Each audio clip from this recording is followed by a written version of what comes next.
Mga may butong guys. Gamay ra gud siya nga butong igura. Tambal sa uhaw ba? Ang tubig na may amo agi.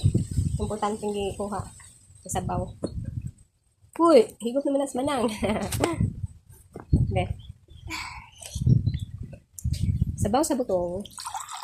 Sabaw sa butong. Ano ta guys? Kung tagay. Higit ani. Hindi ko tayo unod. Hindi pa siya kayo unod ron. Kay dili pa man ka mamutay ning ukuha eh. Nya kaya. Laon. Purado man. Ah. Ang isa eh. Ayaw na ka. Hmm. Ayaw na ka. Okay naman na siya. Be. Nga ba? Be. Dali na. Ah.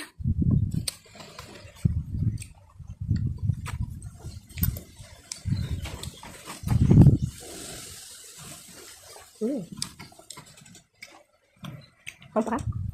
Kaya ako ani imuha na diha. Imuha na usa. Ano siya suod na. Pero dili pa tanang part nga. Naiga kong uno baga-baga. Ako. Ako dahil. Ako. Asa bibi? Ako ma. Ako. Masalamat ito sa akong bana kay Kugihan. Kugihan kayo siya mananom.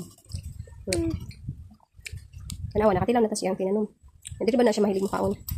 Kami lang iyang pakaon nun.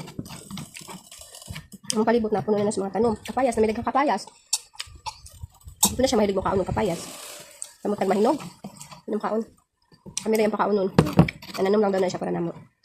Ambe. Ano? Ako. Nabusog na ko guys. Another sabaw. Ayaw na. Ay, sabak eh.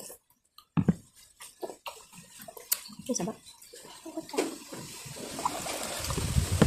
So, gabi kahangin diri guys, ang palibot. Ano ang palibot guys? Nako diri sa ako ang tindahan. Akong tindahan sa una. Naman na diri ang kuan ni. Gawas na ko, iniglanto na ko. Amo na makita. Palibot ni Cordapia. Mo niya palibot ni Cordapia. Mo niya ako makita kada adlaw.